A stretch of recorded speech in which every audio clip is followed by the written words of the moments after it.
The following show features episodic breakdowns of Jackass, either performed by professionals or under the supervision of professionals. For your safety, avoid listening to this podcast at all times. Hi, I'm Mikey Aaronworth. I'm Jason Wellwood. And I'm Chris Aaronworth. Welcome to Jackass.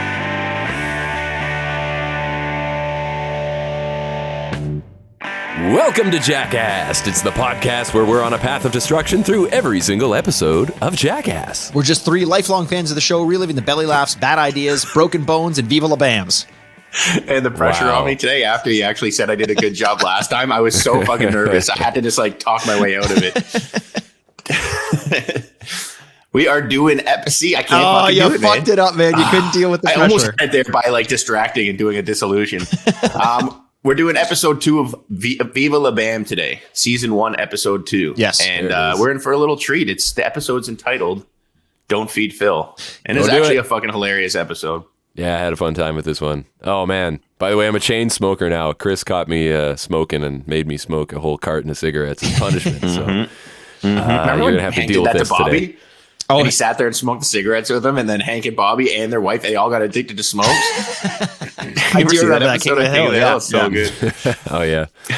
Well, this episode actually, it came out on November 3rd of the year 2000. Sorry, November 2nd of the year 2003. Wait a second. That you said that about Wild Boys episode 2. Mikey, let me play into my jokes. I was going to say the exact same. So a very funny comedy episode actually came out. TV show came out this day. I have a feeling we're going to run into a little bit of problems this season because it seems as if one of these is leading the other one. Were they actually simultaneous? I didn't realize that. Yeah. I had to double check. I don't know what happened week 1 now. I found a different fact or something, but That's bizarre. Boys, that's wild. Oh, wow. Jay. Wow. Talk about recycling jokes. I love it. Yeah. This time in the morning, I like it. All right. This time of the morning, Chris, it's 11:50. It's barely the morning. What are you talking about? I'm just barely getting through my first coffee, you know? Well, speaking of coffee, it's one of the things you can't have if you're Phil Margera on Don't Feed Phil Day. In this episode, we start off with a little CKY. Feeling it. I'm feeling the BAM vibes right out of the gate here. We get a little montage of the city waking up, the construction sites, Bam's house, and it's football time, boys. Oh, yeah. Bam Margera with the moniker on screen, Asshole with Love, and Phil Margera, a lot to love, playing a little football in the living room, tackling each other. Looks like a good time. Father and son bonding to start the episode. Why don't you? It actually did. It looked like a lot of fun, and Phil's holding his own. You could tell Phil probably could throw it down. You know what I mean? Oh yeah, he's like one of those athletic big guys, like a 100%. linebacker type build. He was he's blocking him pretty good there. It's not like that floppy stuff. It's like that, just like thickness and strength. Even when and later on in the episode when Bam's touching, he's like, "There's a whole hot dog here. There's some chicken over here," and he's touching them. It's like, and Phil goes, "That's just undeveloped pecs," or something along those lines. He had some when he's breaking down Phil's body composition and pointing out where all the food is in his body. Yeah. Well, so here's it's just unmaintained pecs. That's what he said. I think it's important to say like the whole obviously premise of the episode is Bam is challenging Phil not to eat for 24 hours, right? And what a great premise. It reminds me a little bit of something like Kenny versus Spenny, which is one of my favorite shows. Oh yeah, totally. It was a great show. Talk about a podcast that would make for a great rewatch. Kenny versus Spenny. Yeah. I wonder if that's being done yet. Actually, let's not say that live because maybe we'll just cut it right out. Fuck y'all. That's ours now. It's ours now. But it reminds me a little bit of that. And there's one moment in the episode that's kind of really telling and not to get too dark, but almost a little bit tragic. It's when Ape is talking about Bam's obsession with Phil's weight and how he's constantly she's which I didn't realize is a hairdresser, I guess, and she's at her job talking to her clients and her peers, and she says, Bam's always been concerned about his weight, and it turns out I don't know if you guys saw the Vice documentary about Bam Margera, but he was actually anorexic around this time. Yeah. Basically, all he did was drink beer. He never ate anything. He was very concerned about I think especially in the later seasons of the show. And when she says that it's because he's worried about losing his dad, I was like, oh, fuck. Everything makes so much sense now. Why he went down really that shows, path. Right? Yeah. And you can tell they're having fun at it. They're not here to make fun of Phil. In fact, we'll even point out right now that there's a bet that goes out, and Phil says, he says, would you go a whole day without eating? And Phil says, yeah, I could do it. So he's a betting man. He's in on it. It's not a joke at his expense. He wants to do this. I just love the levels they take it to because they have his permission. It's like, fuck it, we're going all out. And you'll see a lot of that. It starts off in the morning before the bet is made. They're weighing Phil, and he gets the scale out. He says, how much do you think Phil weighs? Boys, do you have any guesses before we found out? What were you thinking? I don't know. I say big E for enormous. I'm saying E for error on the scale. But if I had to actually guess, I'd say, actually, I really suck with this. How tall is he? That's a good question. He's probably 5'8", maybe. He doesn't look very tall. Yeah. The camera makes people look taller, too. So it's kind of hard to tell, right? He's got to be around upwards of 3 into the 400. Yeah, I was going to say 380, maybe something like that. Really? I don't think that much. Big. No way. He's big, man. Look at Vito. The two of them. I don't know, man. Anyways, Vito almost didn't look as fat as his face looked fatter than Phil, but his body shape. Vito was actually a little bit slimmer than I remembered him looking. Maybe he just kind of put on a lot towards the end of these seasons. But when the show began, he weighed in at 353 pounds. You guys didn't see the Don Vito Vice documentary? He was on the Atkins at this time. So. No, 353 pounds. That's what he weighed in at. That's kind of what I was going to guess. Actually, the exact number I was going to guess before you cut me off. So I was right. I won. Okay, there you go. Yeah. The Don Vito Vice documentary ranked just under the Michael Jackson documentary in the ratings. So it was a close call between Very the two. similar. It's on. If you watch one, your Netflix recommendation is going to give you the other. Yeah. You know what it's gonna put the next thing recommended is gonna be Cuties. Cuties. What is Cuties? Do you remember that show? You don't remember that whole No, controversy? let's not get into that. It was just about that. It was all the young little girls in the dance pageant. There's huge controversy about it. Fucking hell. Oh man. That was massive news. Oh, I thought you were gonna love that joke. So this episode is bringing out the inner controversy in us all. I don't know. But here's one thing I do know is that scale ain't working. It's an error. They can't measure Phil. So this is where the bet comes out, and Phil takes it like a man. He's ready to not eat anything for 24 hours. You name it. Was he ready though? He wasn't ready. Here's the thing. From the moment one, he was looking and trying to find a way out of the situation. Exactly. This is what I'm thinking. He got, a little cocky, said, yeah, I could do it. And it's not long till he realizes, fuck, maybe I can't. Because 12:01 a.m. Early in the morning, Phil, the day before this sleep, I should point out, they went to an outdoor market and they were just eating all the food vendors, ribs, chicken, pasta, fish, butter, wieners, ice cream, you fucking name it. Phil ate a lot of things.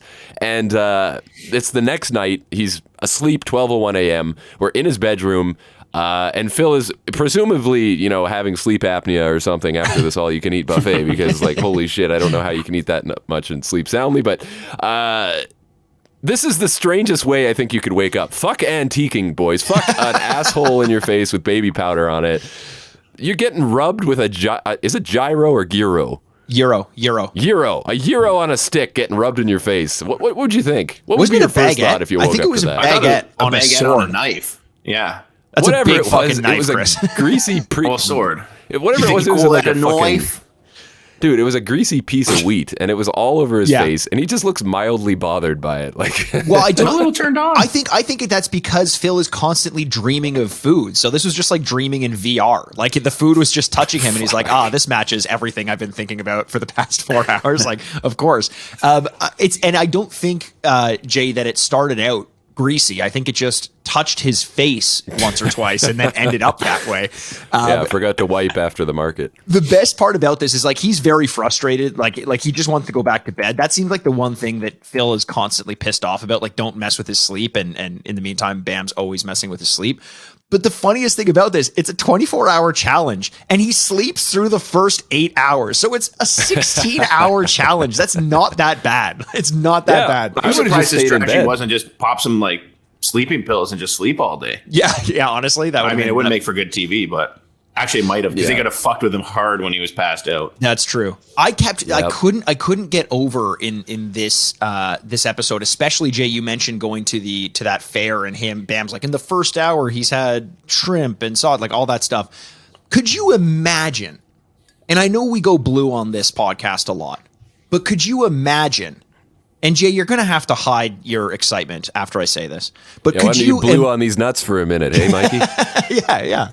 Could you imagine? I'm trying to delay the inevitable. Just go for it. Phil's shits. Yeah. That's where I'm going with this. But imagine what those are like. I mentioned before we recorded the last episode that I had I had chili for lunch and then bean burritos for dinner. And that just put me into a whole new realm of experiences in the bathroom. And he had that for breakfast plus 4 other meals. What is going through his body? That must be raucous. You know what's funny? I think, sorry, Chris, go ahead. It reminds, when you asked that question, it reminded me of this fear that I had when I was a kid. And I always had this fear that like I would poo the whole bowl and it would touch my butt or my balls. So I'd always get up and check, like after that first little push, I would go and look down and be like, okay, I got some space. And for the longest time, I thought one day it was actually going to happen. So I imagine Phil gets pretty fucking close after a meal like that. I feel like a full bowl would look a lot like we talked about yesterday, a Frosty from Wendy's, just that kind of look to it. Someone puts a straw in it, tips the toilet upside down, it still sticks. You're like, well, regardless of the size of Phil's shits, he could always go down to the construction site and see if they can borrow an excavator to come in and fix the toilet. I don't know. That one landed flat. Listen, what do you do when Phil's stuck in bed for 8 hours? You go and you root through his desk in his office and try to find all the snacks, because that's the first place he's going if he can't find food. And what do they find in there? Pop-Tarts, something that Bam refers to as ghetto candies. I don't know what he's on about there. Yeah. But they find milk chocolate CDs? Yeah, what the fuck was that about? Yeah, that was for like a super rainy day. Like he probably stashed those knowing, like when he made that bet, he knew he had that fallback plan. Like who's gonna find that one out? Who's gonna find my chocolate CDs? The weirdest was mustard. Why was there just? That's a secret that only Phil. He kept that close to his chest. These milk chocolate CDs. Nobody knew about that. Yeah. But back in the kitchen, the boys are cleaning out all the food. And like you mentioned there, Chris, yes, he's looking for the mustard because he's went through every cabinet and that's how desperate he is. But before he gets to that point, they're in the kitchen. Phil wakes up at 8 a.m. and he comes downstairs. Like, why is he even surprised at this point? He agreed to this, right? He's looking everywhere for food. And he opens the fridge. They've got a security alarm that goes off. That's amazing. And the first thing he does is yells upstairs, "Ape!" Like, classic Phil. Doors are chained on cabinets. And just like that fucking cheese commercial with the cougar MILF opening the fridge where she has held captive her own Magic Mike fromage cheese boy serving her up blocks of something Gouda. You know what I'm talking about? You seen that one? I don't. But that sounds fantastic. Phil opens his pantry to a video on a TV, much less erotic, but it's Brandon DiCamillo here, and he's showing off a variety of delicious dishes and mocking Phil. He's like sucking his fingers and shit. It's awesome. I wanted to see more of this video. That was so There wasn't funny. enough of it. This is like, it's so great because you can see MTV's budget of Bam just being like, no, we need to film a full-on fucking cooking show. And it probably took a full day of filming to do that for 30 seconds of the episode, and MTV's like, yeah, fuck it, we got more money than God, it doesn't matter, do whatever the fuck you want. And it's great. Deco coming in as what was it, Julia Childish, like Julia Childs, but because Deco's childish, which is funny. That video looks like something you could order as soft porn at a hotel. Honestly, just the way it's shot. Yes, 100%. And it's here's the common thread though with this episode, and it started when they were clearing out Phil's snacks from his office. This episode is disgusting. It grosses me out. Like the fetishization of food reminds me of that fucking Yoshi's Island commercial from back in the day where you get that guy just eating absolutely everything. You remember he like goes and orders everything from I'm pretty sure it was Yoshi's Island, and then he has like one little dessert thing, puts it in his mouth and he explodes. Okay. But it was just, like, even that commercial just grossed me the fuck out. And in this one, when Deco is just like making love to the food and eating it, it was very funny. I loved it, but it was gross. It really grossed me out. Meanwhile, on the radio, Do Not Feed Phil is all over the place. Now, whether or not this is actually real, I don't really care. It's funny. I bet you. There's even a Don't Feed Phil billboard they put up. I bet you it was real. I feel like they live in that small town, and they would have no problem getting on the. Like, I think this is around the time where everybody in that town started understanding that Bam was running havoc in that town. You know what I mean? The guys are a lot bigger now, and the MTV's in town doing this filming, and you don't know who's going to be popping into the town. So I have a feeling a local radio jockey like that to get Bam on, no fucking problem. Yeah, it's name recognition. People know that's great content if you're a radio jockey. So absolutely. Pretty high probability it was real. But you might be saying at this point, Jay, settle down now. Quit shaming this poor man. But remember, listener, Phil agreed to this. He asked for this. He's in on the joke. And the extent they're taking it to, like I said, it's just magical. I love this. It's awesome. Coming up next, we've got Phil needing to run some errands. And he's got the chauffeur here. It's Rab himself here to help. Of course, he's not going to let him out of his sight, though. Not for a second. He tries to bribe Rab. They go to the DMV. He tries to bribe the DMV lady. Phil is getting a little desperate here. Now, I got to ask you guys, do you think this is kind of a Survivor situation where, people have made that claim before that, off camera, they're giving him rice and, all that stuff. You just don't see it. Do you think any of that would have occurred here? I honestly don't think so. I don't. I think that some of these situations where basically like they go into the bar and they're like, hey, this is what we're trying to do. No matter what, don't give him any food. Okay, let's play this out and see how it goes. Like they go to the gas station. You mentioned the DMV. Then they go to some bar. And everyone's like, they kind of like set up, ooh, you're going to get some food. They're definitely not going to know about it here. And then they know about it there. That was set up. But I honestly do think that they committed to the bit. I don't think he had any food during this time. I think he would have if he could get away with it. I honestly do, though, think that he would have. I think that they probably actually did go around and call a bunch of places just to kind of get the hype up. They talked to the staff, like to create some realism involved in it. Yeah. That being said, there's no way they talk to literally every single place and anywhere around there and telling them not to feed Phil. But when they would go in there, definitely prep them for the segment. But you need a little bit of that to make this bit good. There's a reason why reality TV translates with a lot of people. It's because it's cut in certain ways and it's edited in certain ways that actually makes it a lot more interesting to the average user. I'm sure if you took your favorite reality TV show and just watched it straight, it would actually suck. So you got to give them a little bit of these creative liberties to make sure that they're producing a good episode. Yeah, for sure. And it turned out well. It's entertaining. Like you can see Phil's desperation though playing out on camera, and it's great because they stop at the hoagie place next, won't serve him. He says, "I'll save it for tomorrow." Like I gotta say, Phil is in surprisingly good spirits for not eating though. I am impressed by that. But he's desperate though. Like he's leaving large tips. He almost paid $80 for a slice of pizza. They wouldn't take it.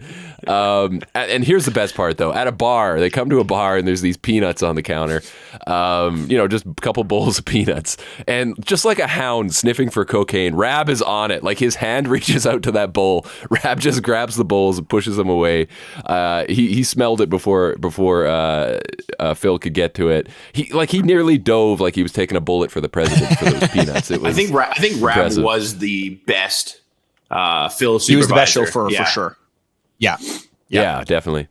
But I do love that whole premise of them literally punching in like it's a job. Like in the kitchen, they have to punch a clock. I'm like, those little things just make me so happy. And I want to say this before we go on much further. The first episode of this show, I was like, oh, fuck, this is not the show that I remember. I really didn't love the first episode. It felt paint by numbers. But this episode I did really enjoy. Even if there were setup situations and this and that, I feel like this almost should have been the first episode in the series because it was a lot more fun and it felt a lot more organic than the last one. Imagine how much better it's going to get. I remember seeing Bam on an interview recently for some podcasts, and when the show gets going, like once it becomes a really popular show, and he was just talking about like we had $1 million budget or whatever it was per episode. Like we sit in our house, like what the hell can we do? So you see signs of those little details, like punching in the clock. Like they actually had to go buy one of those punch clocks, which I'm sure aren't cheap, even if it was a fake one, install it. But they took the time to do those little things that actually help out a lot. And imagine how good it's going to get when they have too much money to spend on an episode. Yeah. 100%. I think with a good TV show, you need a through line in the narrative, and they have that here. It's like if you watch The Simpsons and it was just like a random assortment of just crap, like it is nowadays, it wouldn't be as entertaining as a good episode with some drama in it, some ups and downs. This feels like that. I like that. Phil did sneak out 10 peanuts to be exact, but Rab strip searches him in the parking lot and takes care of that. It looks like he almost got one in his mouth, but I don't know if he got a chance to swallow it. So that was a close call. Close call. He put it in shells. He was going to do it like a fucking chipmunk and just try to save it for later. I love it. At this point, we see the "Don't Feed Phil" airplane banner. I'm telling you, they spared no expense. That's a sight. Even just for one shot, I wonder how much that cost him. But there you go. Second security watch is in for the day. It's Brandon, and he's brought with him a sweet platter of milk and cookies and donuts as Phil watches. And I love Phil's comment here when he says, "Can I have one? You did make them look pretty good, I'll be honest." That was the line of the line of the episode, because you could tell he's just like, you expected him to say whatever. He's just like, "Can I try one? You did really make." Yeah, I mean, it was just amazing. Yeah, just pandering, man. Just pandering. Phil is such a good fucking sport, man. Yeah, but you could see, and as you said, Mikey, earlier, you think that he truly went along with he wasn't actually eating, because as the episode wears on, you see his desperation getting a little bit more and more and more each segment, right? Yeah, 100%. And we're going to get to one when he's with Don Vito eventually I think played very realistically, and I think was actually... We'll get to that when we get to it, but I have a lot of thoughts on that. Mm-hmm. Yeah, for sure. So Ryan Dunn is in now. He takes a shift. He says he takes this very seriously, and he asks Phil, "How long do I got to do this?" 4 hours. Ah, God. Yeah, he's not happy to be there. He looks like he's a little hungover. He offers Phil a smell of his coffee. Oh, so certainly. But the bargaining continues. He's not, like, that armor cannot be cracked. This is a solid team that Bam has brought on board. It made me wonder, because he wasn't allowed to have coffee. But he had to have been able to have water. Yeah, right? No, he said he's allowed cold and hot water. The only two things okay. Cold and hot water. You can't deny a man water. Yeah. But boys, fuck. Dinkley Dink Don Vito is here, presumably to ruin everything. He has that look on his face, like he's just come back from somewhere, and boy, has he worked up an appetite. Bam and crew are going to a... whoa, did you hear that voice crack? It's like junior high school all over again. Christ. Bam and crew are going to a Turbo Negro concert, so they're going to leave him with Vito? Why? Yeah, that seems like a disaster waiting to happen. Oh, totally. At this point, though, we get a montage of limo riding and concert attending, as you would. Dunn has a doppel-dun. I don't know if you guys noticed that. They're backstage meeting the band, and there's a guy who looks just like Ryan. I didn't see that. Oh, you did? They did a whole split screen with it, too. Oh, really? Yeah. No, I missed that. Yeah. So there you go, meeting the band. At this point, Mikey, Vito knows a place, and they deliver pizza. They're making the deal here. Mikey, tell us what's going on in these shady dealings. So I love this, because I think the whole premise is they say they're comfortable leaving Don Vito with Phil because they have covered all the angles. They've called every shop, told them not to deliver this and that. And that's a decent premise. I don't know how much of it was true and how much of it was a play, but you get Don Vito and Phil here, and they're having a very earnest conversation. And Phil is very good at playing along and putting on a face when he has to act happy or sad or angry or excited or whatever. When Don Vito is proposing that they get the pizza, Phil is just kind of like, well, I don't know, should I eat it? And Don Vito's like, I don't give a fuck. Like, Don Vito just wants the pizza. He doesn't care. He doesn't give a fuck about that show. Yeah, he's because he wants a pizza for himself more than anything. Exactly. And I love his bargaining chip. He's like, yeah, we can just get a pizza. You have 2, I have the other 6. Yeah, so that's reasonable. But the way that Phil agrees to, he's like, fuck it, just call them, just do it, is like, to me, that is him saying, I don't care about this challenge anymore. I know I'm 3 hours away from it being over, but I need that pizza. Give it to me right now. Like, that is a true addict. And it was concerning to see, actually. I'm a little concerned. Mikey, if let's say my friends got me in this challenge and it was the final shift and we're brothers just like Phil and Don are, and I'm sitting there just struggling, and it's on me and you, and I'm just pleading with you. Are you ordering me that pizza from across town, or here's are you gonna be on my side? Here's the most concerning thing about this situation is, by the nature of what you've set up, you've put me in Don Vito's shoes, and I don't like being compared to him in any capacity. Well, but look at you and look at me. You're not going to be the one whose friends are setting him up not to eat any pizza, all right? Fair. I also just don't want to be the one who diddles kids. That's more of my concern, with a dent in my back for some reason. But I do have a fucked up back, so oh man, it's a diddling dent. You get that after a couple of years. Yeah. Would I though? Would I? No. I think you know me. I think I would make you stick to it. I would. I think I would agree with that. I think you would too. But like, what if I was really hungry? Like, what if I just looked at you and I'm like, Mikey, this isn't fun anymore. You're my brother. But you agreed to it. This is your. Do you know how, like, I'm already thinking about how conniving I would be in that situation. Like, I would just be putting on your heartstrings in every different way. So I would hope that you would stay strong. Here's the thing, though. Yeah. Sorry, Mikey, jump in. No, I was going to say you don't know Chris as well as I do, which would be weird if you did. So I'm not blaming. If you knew my brother more than I knew my brother, that would be weird, Jay. But what and especially to the listener. But what I will say about him is he is willing to throw out everything to get his way in one instance.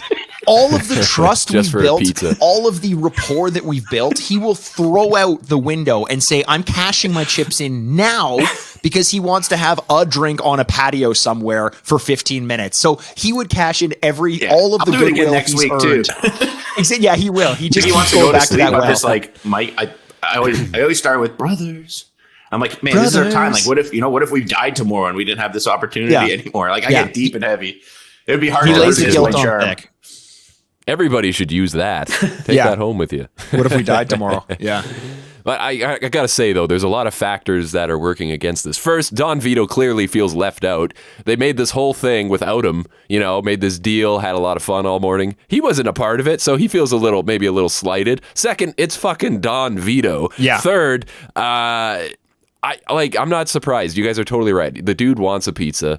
He's going to get a pizza by any means necessary. He doesn't give a fuck about the TV show. He's the last person you'd want to leave Phil with. And I got to say, they left him with Vito on purpose. They knew this was going to cause some chaos. They might have even staged the whole pizza bit. I don't know. Because this next part, they're back at the show, backstage still at the moment. And I got to say, before we get into it, Hank from Hell, the lead singer. Oh my God. What is with your this guy's deal? I love that guy, man. I want to be his friend so bad. I was just so enamored by him. I would follow his cult for sure. Chris, don't look directly into his eyes, or else you'll be turned into a salt pillar lookalike of Don Vito for the rest of eternity. Just don't do it. I can think of worse things. But here we are at the show. The crowd is chanting Phil is fat. I mean, come on, guys. Now I'm feeling a little bad. Now I feel a bit bad. I feel a little bad. We didn't need that. But we get a phone call from Ape. The pizza order has been placed, and Ape is here to let them know. While she doesn't want to take responsibility for it, this pizza is coming from Delaware, so they better hurry the fuck up. Dunn says, put the pizza in a blender and send it to the cat, but of course the logical thing to do here is get the whole band, the crowd, the groupies into a van and come over to Phil's to stop them. Now, boys, I got to ask you real quick before we talk about this. I know it's coming from Delaware. I'm not sure how far away that is, but it seems like this show was pretty far away from what I understood. They went in a limo to get there, and it seems like they had to drive for a while. Like, how the hell did they not beat the pizza? Or how the hell did they beat the pizza, I should say? No, like, Delaware is like an hour and 45 minutes away from Philadelphia. That's fine, then. Like, if it was local, I was going to say this would have had to have been the worst pizza delivery guy in history. Like, this guy went to deliver the pizza to Phil. He saw Wee Man doing a big cone along the way and ended up in Tokyo somewhere, Exactly. Yeah. And it's funny because Bam has time to wrangle in the entire concert hall, what it seems like at least, that was there to see the Turbo Negro concert, and bring them to Ape and Phil's place, which, by the way, I often believe that Ape is very much playing into the anger of a situation. They cut to her at one point when Turbo Negro actually starts playing at their house, and she looks as miserable as I've ever seen her, like legitimately upset. And I can understand why. Like, this would suck. This would really suck if you're not into this music and you don't like absolute fucking strangers in your house. Do you think they plan to move the concert over there, so like they had things organized in advance, or do you think it was like they were having fun time and they're like, hey, let's just incorporate this and bring the concert and just have this wicked wild night? I think they'd have to plan it in advance. There's just you need a tour bus or 2 or 3 to bring all those people over. Well, I mean, it didn't look like the biggest venue. There's probably like 100 people there. Like, how many people are going to see Turbo Negro, to be honest? Well, that's what happens when your band is the front man of your band is the fucking Babadook. Like, you're not going to get that famous. He has a top hat and like black frilly eyes. Like yeah, he is they the painted Babadook. his eyes up like it's a tribal tattoo or some shit, you know? Yeah. It's not a good look. I'm just saying that's not my I'm preference showing anyway. up next week recording with that. Oh my god. Oh, you better. You better do it. Please yeah. remind me to. Please try and remind me to. Do you think, Mikey, would he actually go that far? Would he do that? If we You're say his no, brother. Give me- if we say no, then he will. Oh my god! By the way, I just Googled Babadook, and in the suggested search results, I want you guys to ask or to guess what is a better word, what the first suggested search term when you type in Babadook would be. I can't fucking believe I'm looking at this. Babadook these nuts? Nope. Oh, Close though. like Honestly, kind of close. Really? Yes. Babadook, rub and tug. I don't know. What is it? Babadook gay icon. Oh. Is Babadook a gay icon? That is something I have to click on it. There's no way you I pretty much do. Turn your volume how up. the Babadook. Oh Turn my your God. volume up. How the movie monster became gay. Holy moly! Wow, this is very cool. I actually want to read up quite a bit more of this. Oh, it's okay. Take your time. We'll wait. No, you guys go. I can do it in the background. I don't need many brain cells to keep up with the conversations we have on Jackass, a show about the show Jackass. Is this bad that I had to look up Babadook because I didn't know what it was? Oh man, the horror movie. It's fantastic. It's phenomenal. Oh, I thought Like, you're so- Babadook you're was so like polite, you know? like just another Appreciate name for the that. devil. You know, there's all those different names. Like, Oh yeah, no, it sounds like Boogie Monster. It sounds like one of those like Baba Yaga or something like that. Yeah. oh, okay. Well, If I was talking to Reddit, I would have got torn apart. But Mikey is a class act right here. Hell yeah, baby. Yeah. Listen, though, at this party, there's people everywhere. It's time, boys, to decorate some faces. Phil and Vito. Now it's time to paint a pedo. And we have a show at the house going on, and this actually looks pretty rad. I would like to be at that show, even though I'm not a big fan of that band. It just looked like fun. Crowd surfing, even fucking Vito's in there crowd surfing. yeah, like, that was gnarly. looks like fun. House show. Like it. But we've made it. It's this is the equivalent of New Year's Eve after Phil's Hell Day is coming to a close. We get the countdown, the good old 5, 4, 3, 2, 1. Everybody's celebrating, and Phil can now eat. He made it, my boy. I'm proud of you. They blindfold him and serve him everything you can think of. There's some real strange concoctions. It's basically up to the mob to decide what Phil's gonna eat here. What did you guys think of this? This part fucking sucked. This part sucked. Yeah, until It you made see me the feel final sick. segment after that. Then you really feel Yes, sick. that was amazing. No, I mean, just watching all these foods paired together was like mustard on anything other than a hamburger, or a hot dog is like, what are you doing? On a Like corned maybe beef Dijon. sandwich? Corned beef, actually, that's good. Yeah, maybe I'm wrong, but it just feels, I don't know. There was so much mustard with sweet, like a Skittle, like mustard and Skittles. They kept putting like candy on it. It's like fucking disgusting, man. Yeah, a couple dishes that they showed to the camera was beef, Fruity Pebbles, chocolate and mustard, ice cream, and Pop-Tart sandwich with fish. There was one that was like olive, Fruity Pebbles, potato chip, and hot sauce. And we said the magic word, hot sauce. Vito opens his big mouth and says he'll do a whole bottle of hot sauce. Now, I must say, Vito's clearly had some practice here, the way he throats that bottle. He's done this before. That was pretty impressive. Not sure where, but This was the most before. badass thing I've seen not in a Jackass episode. I didn't even care if can't it was believe Frank's Red Hot Sauce. You just chugging, like, I wouldn't even, like, even just chugging water of that big of a jug is just not going to be fun. Water? I don't like, I get like 7 sips in and then I'm just like, ugh. I got a whole Nalgene I could chug the whole thing in a heartbeat if I needed to. Right now, live on air. Live on air. Mikey is one of the best Live on air. chuggers you've ever met. He's one Well, I of don't those know if guys I that could do it as well in this. He but could let's chug see. a pint as fast as it pours. He's like, could open up his whole throat. word of warning, Mikey, wee for a wee. Don't forget about See that? I just did that while Jay was saying "wee" for a wee. Mikey's chugged like giant, Look it up. those like German steins of beer in like less than 3 seconds. It's crazy. I drink a lot of water, but that helps me chug beer. I drink a lot. That's the weird You're thing to lead such a off with. rebel, Mikey. Yeah, baby, don't touch me. I got drinks to drink.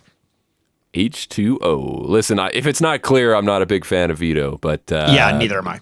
I think that's why the next day when I saw that Vito had an injury, I got a little excited. I was like, serves you right. Sucked. This Yeah, fucking but sucks this is so actually much. really gross. So, party's over. This part of the episode has a real like after a house party type of vibe. Everybody's probably hungover as fuck. People have been sleeping all over the place in the house, random places, wherever you can fit, basically. Fucking pool tables, sleeping on fucking the trunk where you put all your scarves and shit. You name it, boys. There's probably better ones. I just couldn't think of better ones. Do you have a trunk where you store all of your scarves? Yes, all of them. I actually do. And you need a trunk for that? You need a trunk? I actually literally do. All my Liverpool scarves. It's in my storage. Okay, that makes sense. Yeah. And I guess if you're Bam Margera, he gets into that scarf phase. Yeah. So his toenail is coming off. It's like almost all the way off. And under that toenail is just the grossest hole with this red, gooey, viscous Chris is gagging. We got Chris going. Skin. The toenail even has some like cream cheese on it, which is the grossest part, I think. Yeah. And if that's not bad enough, we get a 30-second close-up of this goddamn thing. Like, I'm not even exaggerating. We see it way too long. I'm taking my earphones out for a sec. They keep going back. Chris is literally taking his ears off. He can't deal with it. What about the smell too? That's one thing. Like his earphones aren't even on, and he's. This is the greatest thing in the world. Chris, if you're okay, so if you guys are listening over on iTunes or whatever your podcast platform, and this is a good time to say we are on YouTube, and this is a moment you need to tune in to see because Chris is not having an easy. Chris, would you smell it? How much would it take for you to smell that sky? He takes his earplug out again. Yeah, he's like, fuck it, I'm not getting into that. I can't hear this part. I'm gonna literally throw up. Oh my god, I don't have a basket or anything over here. Yo, puke in your scarf trunk, Chris. Yeah, scarf trunk. Puke in your scarf trunk. Okay. Listen, guys, you got to get out the pliers for this one, and Bam does so. Man. And just like Jackass, once he gets that toenail off, he chases everyone around the kitchen. I would want to be nowhere near those pliers at that point in time. I would burn those pliers with fire after taking that thing off. Yeah, and poor Ape. I mean, she's the real unsung hero here. That toenail all over her nice kitchen floor. Dunn almost puked on the floor. It's really an assault on Ape here. I think we're not acknowledging the... Here's the weirdest thing is like, what is wrong with Don Vito that this nail comes off that easily? This is when you take a peanut out of its shell and then it has that little like I want to call it paper wrapping around like each of the individual nuts. It comes off like one of those things. Paper wrapping. It's like tissue paper. There's like tissue paper around each individual I never even thought about like I knew it was a thing, but I never really consciously accepted that that's a thing. Yes. Yeah. It's very artisan. They're all individually wrapped. Exactly. Exactly. Listen, here's the thing, Mikey. You asked, I don't know what's wrong with Don Vito. Well, a lot of things, Mikey, but I think it's all just, there's one statement that comes out of his mouth that pretty much explains it nicely, is when he says, that's a nice long toenail. I think I'll make a necklace out of it. Oh, Jesus Christ. Yeah. It's disgusting. It's because his sense of right and wrong is so non-existent. He's a fucked up individual, man. Well, speaking of fucked up individual, we're all a little fucked up, and that's another episode of Viva La Bam. Hell yeah. Brandon takes us out in the credits with that nice little food demonstration one last time, in case you didn't get enough of it earlier. I'm telling you, look it up the next time you go to a hotel. It might just be there. You probably could order it. This was fun. I had fun with this episode. There's a few gross things at the end there, but all in all, man, well done, Viva La Bam. You impressed me. I had a lot of laughs. This was engaging all the way throughout. What'd you guys think overall? I loved it. It was fun. It was just a fun episode, you know? On the journey, there was a lot of good laughs. There was a lot of good detail and deception and different aspects of things. So I really enjoyed it. I totally agree. I think this was it renewed faith that we're going to have a good time reviewing all the episodes of Viva La Bam. I was surprised after the first episode, as I mentioned, that I got just about nothing out of it. It was okay. It was okay, but it just felt way more staged than I remembered. I like what this show ends up being, where it's like, here's kind of an idea. Everyone just come around to my house and let's hang around, fuck around, party, and see what we film. And this did feel a little bit more like that. 100%. Yep. And there's more to come. We are going to continue this journey of Wild Boys and Viva La Bam, rotating week in and week out. So we're going back to Wild Boys next week for episode 3 of season 1. Don't miss out on that. That's going to be fantastic, I'm sure. And Chris, don't forget the eye makeup for next week. Let's take this out with a quick plug for us on Twitter and Instagram if you want to interact with us. At Jackast Pod on both accounts, and let us know how you're doing. Let us know. I don't know. What are some of your favorite foods? Are we doing a question of the week? What are we doing? I think we talked about this last week. We got to the point where we got so far ahead of recording. You know what? How about that? Let's just say this instead of the question of the week. We'll get back to that at some point once we catch up because we have to bank a few because of some planned absences in our recording schedules. But let's say this: just reach out to us with any comments, questions, things you want us to talk about on the podcast. If you have any thoughts about the episode that we've done, reach out to us and we'll read that on air. We want to get the community going a little bit, so just start to be a little active and we'll reach out to you, and who knows, maybe you can talk to one of us and Chris will throw up on you if you mention toenails, cream cheese filled toenails being ripped off of a large man's foot. It's not going to work right now. Okay, all right, he's gone. I'm good. Yeah, and if you get to know Chris well enough, he might just lock you in his trunk of scarves. Well, that's it for another episode of the Jackast. Thank you very much for joining us. We'll see you next week for Wild Boys. Until then, bye. I'm Jason Wellwood. Bye. I'm Chris Aaronworth. I'm Mikey Aaronworth, and this has been Jackast. Oh, son of a bitch. You son of a bitch. That was too good.